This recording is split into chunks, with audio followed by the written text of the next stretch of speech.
있잖아요.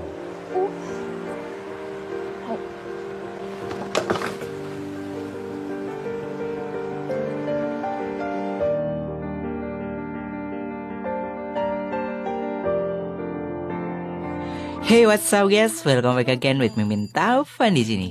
Apa kabar kalian? Semoga sehat selalu ya. Oke, di kesempatan kali ini, aku akan menstorikan sebuah film Jepang berjudul Drawing Love yang dirilis tahun 2016 yang lalu. Dan sedikit referensi ya, kalau film satu ini akan menceritakan tentang pencarian jati diri seorang gadis berusia 15 tahun yang bertemu dengan seorang pria setengah dewa. Selain itu, film ini juga akan diperankan oleh Masaki Suda sebagai Kojiro Hasegawa, Nana Komatsu sebagai Natsume Mochizuki, dan Daiki Shigeoka sebagai Otomo. Penasaran? Oke lah, tanpa basa-basi lagi, langsung aja kita masuk ke alur ceritanya.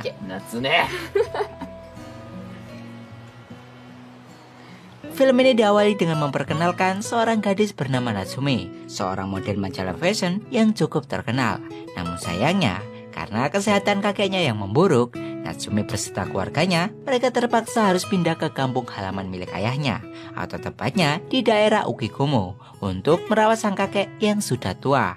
Kepindahan keluarga Natsume yang mendadak ini tentunya agak sedikit membuatnya kesal, karena dengan begitu, mau tak mau Natsume harus meninggalkan karirnya sebagai model majalah. Hingga di hari pertama Natsume tinggal di desa itu, ia sudah terlihat sangat bosan dengan keadaan di sana. Ya, walaupun desa itu memiliki pemandangan yang bagus, namun kehidupan di Tokyo yang serba modern tentunya sangat sulit dilupakan oleh Natsume. Lalu ketika mereka akan mengadakan sebuah pesta penyambutan, Natsume yang merasa bosan, ia pun berinisiatif untuk pergi dari pesta itu. Hingga ketika Natsume mulai berjalan-jalan di sekeliling sana, ia malah melihat sebuah papan larangan masuk. Tetapi berhubung Natsume belum tahu apa-apa soal tempat itu, ia pun akhirnya mencoba masuk ke sana. Setelah berjalan cukup lama, Natsume akhirnya menemukan sebuah pantai yang terlihat sangat sepi. Tetapi ketika ia mulai melihat sekeliling pantai, Natsume malah menemukan seorang pria berambut pirang tengah berenang di pantai itu.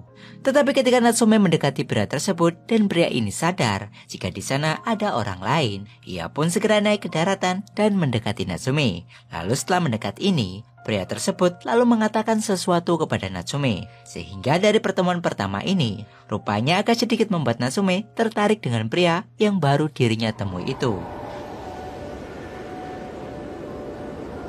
Sehingga cerita keesokan harinya, Natsume mulai bersekolah di desa tersebut. Tetapi ketika ia mulai memperkenalkan diri, tanpa terduga, pria yang ia temui di pinggir pantai kemarin, rupanya satu kelas dengannya bernama Koichiro Hasegawa, atau biasa dipanggil dengan sebutan Ko.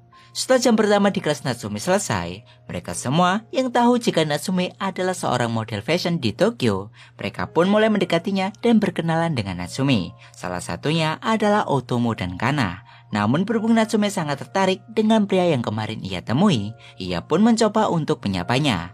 Tetapi berhubung Ko berniat pergi dari kelas, Natsume pun akhirnya menanyakan tentang alasanku datang ke tempat larang itu. Teman-temannya yang mendengar jika Ko pergi ke sana, mereka lalu terlihat agak ketakutan karena ternyata tempat itu dipercaya oleh warga setempat sebagai lokasi para dewa berkumpul, sehingga siapapun tidak diperbolehkan untuk masuk ke sana. Selain itu, di tempat tersebut juga dipercayai memiliki sebuah kutukan untuk orang yang berani berenang atau pergi ke sana. Tetapi berhubung Natsume sudah sangat penasaran dengan Ko, setelah pulang sekolah, ia pun datang lagi ke tempat tersebut karena ia yakin Ko ada di sana. Setelah bertemu dengan Ko dan mereka saling mengobrol, di sini Natsume lalu bercerita jika dirinya sangat merasa bosan berada di desa ini. Sehingga ketika tahu jika tempat yang Ko datangi ini adalah tempat yang menarik, ia pun langsung mengerti kenapa Ko sering datang ke sini. Ko yang mendengar Natsume berbicara seperti itu, ia lalu mengajaknya untuk pergi ke suatu tempat. Lalu setelah sampai di bibir laut, secara tiba-tiba Ko mendorong Natsume dan menertawakannya. Karena sekarang Natsume telah dikutuk seperti kutukan yang orang-orang bilang. Kireja!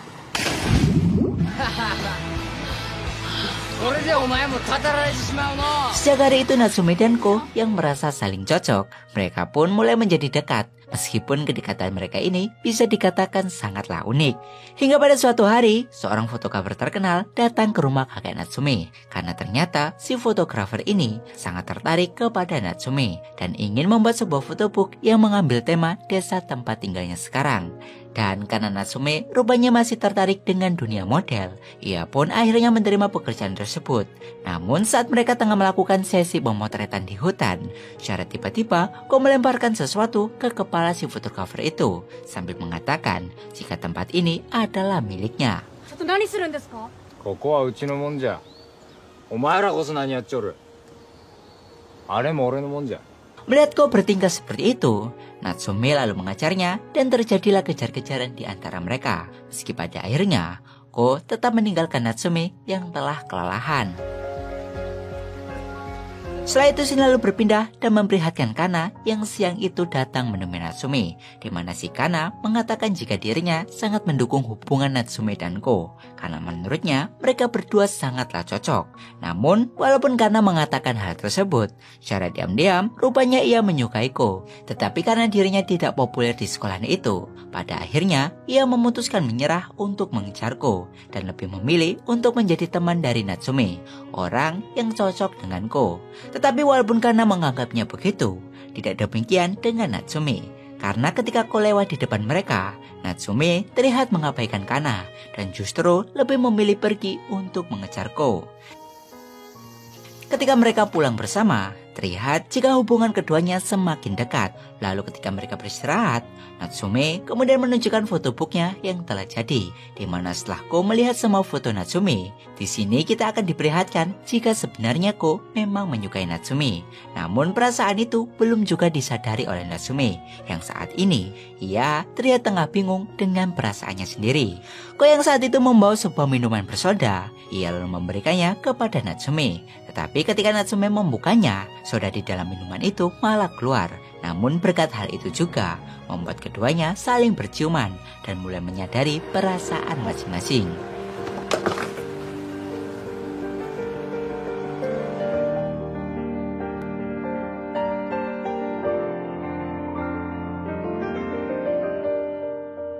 Setelah menjalin hubungan pacaran dengan Ko, Natsume terlihat sangat senang. Dan bahkan ia juga sudah tak memperdulikan lagi soal dunia modelnya, asalkan saat ini dirinya bisa dekat dengan Ko. Tetapi setelah hal itu, Ko malah terlihat galau. Bahkan ia sempat meninggalkan Natsume sendirian. Padahal hari ini mereka telah berjanji akan pulang bersama. Natsume yang saat itu tahu jika Ko ada di suatu tempat, ia pun lalu menyusulnya. Dan dari sini kita bisa melihat sendiri jika sebenarnya Ko memiliki ketakutan tersendiri dalam menjalin hubungan dengan Natsume. Karena kita tahu sendiri, Ko adalah seorang anak dari keluarga Asikawa, semacam keluarga yang menjadi pewaris pelindung desa. Dan saat ini, ia adalah satu-satunya pewaris tunggal di keluarganya. Sehingga karena hubungan itu, membuatnya tak bisa meninggalkan desa. Mereka yang hari itu sempat bertengkar, Natsume pun lalu menanyakan tentang perasaan Ko, apakah dirinya benar-benar mencintainya. Tetapi walaupun Ko saat itu tak menjawab pertanyaan Natsume, ia kemudian melepaskan gelang tangannya dan memberikannya kepada Natsume, di mana gelang itu ternyata adalah gelang pemberian dari keluarga Ko sebagai tanda penerus pelindung desa.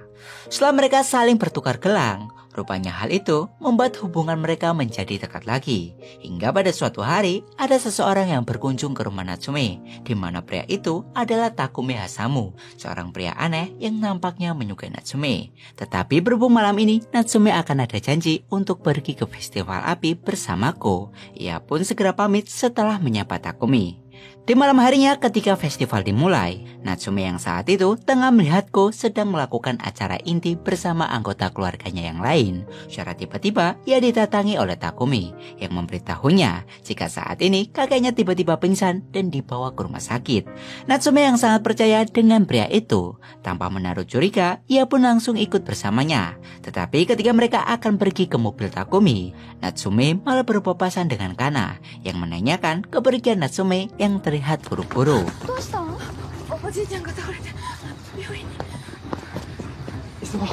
Di tempat lain, Ko yang saat ini tengah melakukan tarian api, secara tiba-tiba ia memiliki perasaan tidak enak dengan Natsume. Dan karena hal itulah, ia lalu segera pergi dari formasi tarian api tersebut. Lalu ketika ia akan mencari Natsume, ia kemudian berpapasan dengan Kana yang memberitahunya jika Natsume pergi ke rumah sakit dengan seorang pria menggunakan sebuah mobil untuk menjenguk kakeknya yang dibawa ke sana. Tetapi ketika mereka berdua tengah mengobrol ini, Otomo tiba-tiba datang dan memberitahunya jika kakek Natsume saat ini sedang berada di atas gunung dan tengah mencari anjingnya. Sadar jika orang yang bersama Natsume memiliki niat jahat, dengan sekuat tenaga, Ko pun berusaha mengejarnya. Sementara itu, Natsume yang juga sadar jika jalan yang mereka lewati berbeda, ia pun berusaha berontak dan berlari dari sana. Hingga ketika ia berlari di sebuah sungai, ia bertemu dengan Ko yang memang mencarinya. Lalu ketika Ko akan membantu Natsume naik ke atas, tiba-tiba Takumi datang dan langsung menyerangnya. Setelah membuatku tak berdaya, Takumi langsung pergi menemui Natsume dan berniat untuk memperkosanya. Namun ketika ia akan melakukan hal itu, teman-temanku bersama warga desa segera datang dan langsung menyelamatkan Natsume dari pria tersebut.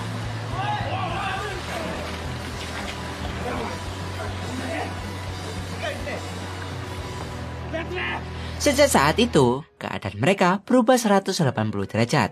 Hingga ketika Natsume mulai memasuki masa SMA-nya, kejadian waktu itu rupanya masih membuatnya trauma. Walaupun insiden tersebut sudah 1 tahun berlalu. Natsume yang dulunya populer di SMP-nya, saat ini ia sudah tak populer lagi di SMA-nya. Dan bahkan sekarang ia telah menjadi gadis penyendiri. Sementara itu untuk Kana yang saat SMP tak memiliki teman, sekarang ia justru cukup populer dan memiliki banyak teman. Otomo yang juga satu SMA dengan mereka, rupanya ia juga tak akrab lagi dengan Natsume. Namun walaupun demikian, secara diam-diam Otomo selalu memperhatikannya. Terbukti ketika Natsume mulai menjadi bahan gosip, ia selalu membelanya. Dan bahkan sejak saat itu, demi melindunginya, Otomo mulai mendekati Natsume yang tak memiliki teman. Otomo yang merupakan sosok pria yang baik, mulai di hari itu ia menjadi sangat perhatian kepada Natsume. Bahkan bisa kita lihat sendiri jika sebenarnya Otomo memiliki perasaan kepada Natsume. どうかしたの？いや、あいつ最近高校入ってから変な連中とつるむようになってさ、暴れ回っとるらしいで。Hingga ketika mereka pulang bersama, tanpa sengaja Natsume malah melihat Ko yang saat ini ia telah putus sekolah dan memilih menjadi preman.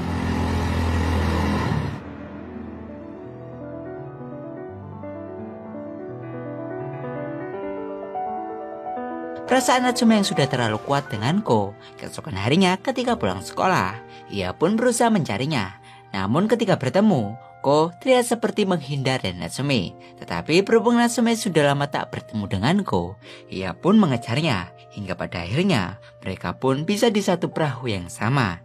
Lalu ketika mereka berdua berada di tengah laut, Ko kemudian meminta Natsume untuk tak menyanyiakan hidupnya. Natsume yang mendengar Ko berbicara seperti itu, tentunya membuatnya kesal. Sehingga dari kekesalannya itu, ia lalu mendorong Ko hingga mereka terjatuh. 思い出してよ。こうちゃんの手で私の喉に触ったでしょ。こ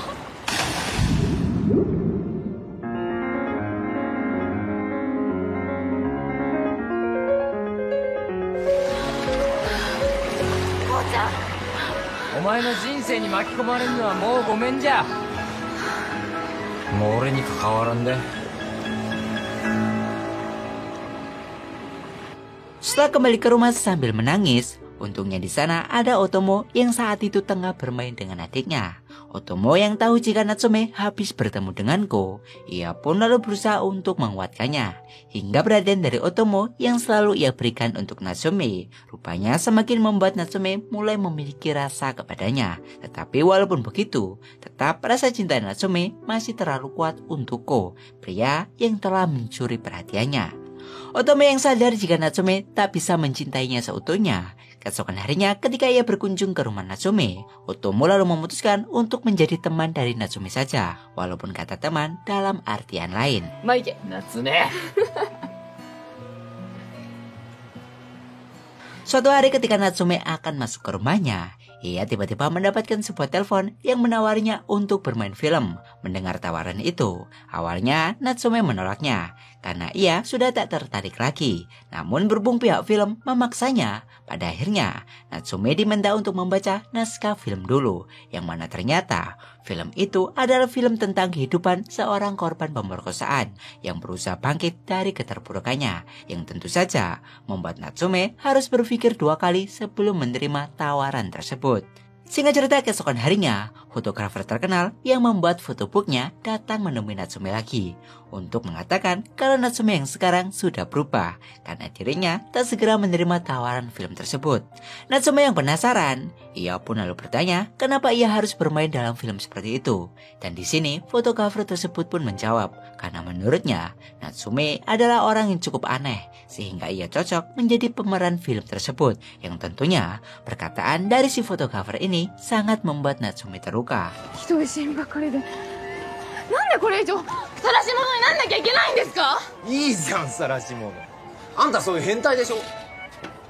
Dengan keadaan sedih ini, Natsume berniat pergi ke tempat terlarang itu lagi untuk menenangkan diri. Tetapi ketika dalam perjalanan, tanpa sengaja ia malah bertemu denganku yang saat itu terlihat tengah terluka cukup parah setelah berkelahi dengan para preman. Ko yang saat itu tiba-tiba pingsan, ia lalu dibawa ke sebuah gubuk yang nampaknya tempat itu adalah tempat rahasiaku ketika berada di tempat terlarang. Selain itu, ketika aku pingsan ini, kita bisa melihat sendiri jika Natsume sebenarnya masih belum bisa melupakanku. Dan bahkan ketika aku mulai terbangun, Natsume lalu mengajaknya untuk kabur dari desa ini. Namun tentunya ajakan dari Natsume ini ditolak olehku karena dirinya berniat untuk tak meninggalkan desa tersebut. Setelah mengatakan hal itu, Ko juga memberikan Natsume sebuah pisaunya dan menyuruh Natsume untuk pergi meninggalkannya. もう姿見せんでくれ。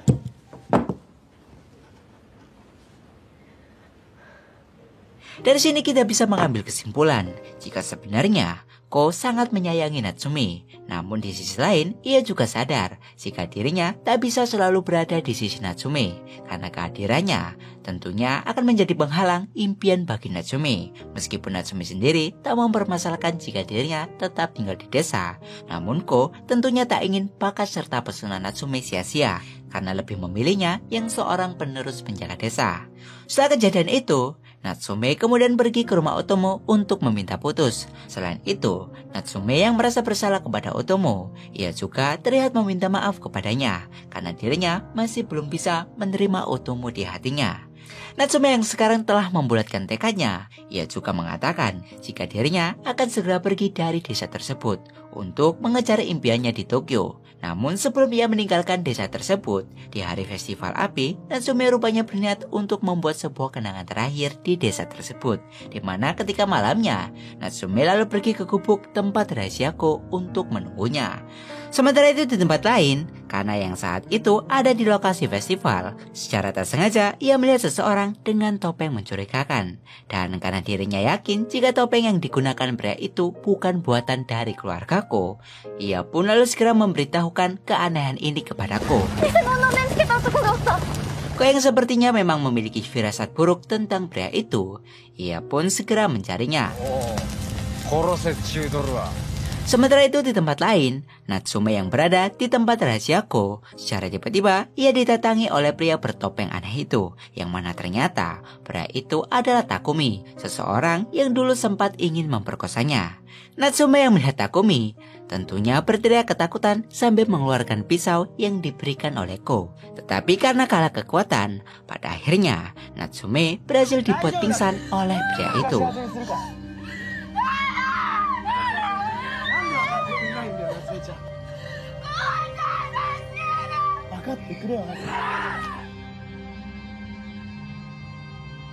Nah, di adegan ini, sesuatu yang sangat unik terjadi, di mana ketika Natsume terbangun, ia tak menemukan siapa-siapa di sana, sehingga ia berpikir jika kejadian tadi hanyalah mimpinya.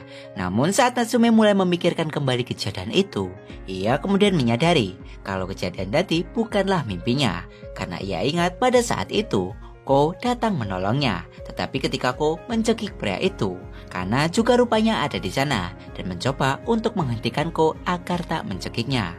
Melihat hal itu, Natsume berteriak kepadaku untuk tak melepaskannya dan meminta untuk membunuhnya. Selain itu, ia juga berteriak kepada Kana dengan mengatakan kenapa Kana ada di sana. Ketika Natsume berteriak kepada Ko untuk membunuh Takumi, secara tiba-tiba ia jatuh pingsan dan begitu ia terbangun, di tempat itu sudah tak ada siapapun lagi. Tetapi saat Natsume pingsan tadi, rupanya sesuatu hal mengejutkan terjadi, di mana si pria aneh tersebut ia membunuh dirinya sendiri dengan harapan berita kematiannya itu akan menghantui Natsume seumur hidupnya. 僕がここで死んだら明日の新聞に夏目さんと一緒に並ぶんだ。一生消えない影になるんで、そうなれば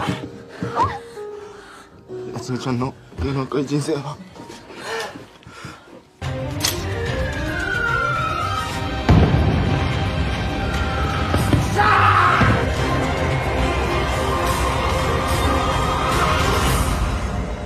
Setelah keluar dari gubuk itu, ia lalu didatangi oleh Kana yang saat itu terlihat sedang membawa baju penuh darah dan sebuah pisau. Selain itu, Kana juga mengatakan jika ia akan melenyapkan semua bukti besok dan meminta Natsume untuk tak bertemu lagi dengan Ko.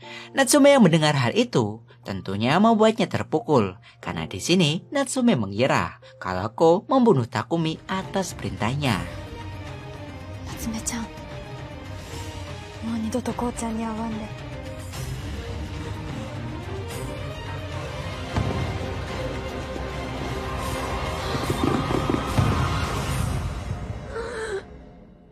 Beberapa waktu berselang, Natsume akhirnya bisa menjadi aktris dan menerima penghargaan atas filmnya. Karena pada akhirnya ia menerima tawaran film tersebut dan mampu berakting dengan bagus. Dan di ending film ini, kita juga akan diperlihatkan cuplikan ending dari film Natsume, di mana ia berperan sebagai seorang wanita bernama Tokiko yang hendak pergi meninggalkan pedesaan. Tetapi ketika ia akan pergi ke Tokyo, kekasihnya yang bernama Tomoyuka berhasil mengejarnya, sehingga pada akhirnya mereka pun berhasil menyatukan perasaan mereka. Tetapi ketika mereka berkendara, Natsume sempat melihat bayangan sosok Ko yang menandakan jika Ko akan selalu memperhatikan Natsume dari jauh dan akan selalu menjadi pelindung Natsume meski mereka tak akan bertemu lagi. Ko-chan? おう夏目。こうちゃん、私が前に進む限りこうちゃんの背中が見えるよ。 Dan ya, mungkin itu saja alur cerita dari film ini yang mungkin movie ini bisa dimasukkan ke dalam golongan film dengan cerita memusingkan. Ya gimana enggak coba? Banyak sekali tanda tanya di hampir penghujung film ini yang masih belum bisa kujelaskan dengan detail. Tapi sekali lagi bisa kukatakan kalau film ini cukup bagus buat ditonton. Selain karena ada Mbak Nana Komatsu, film ini juga menyuguhkan keindahan alam yang sangat asri. Dan ya, mungkin itu saja dari gua. Jika ada salah atau kurang gua minta maaf dan kita bertemu lagi di next video. Yo. おうちゃんと見てるけど。神さん、神さん、私の神さん。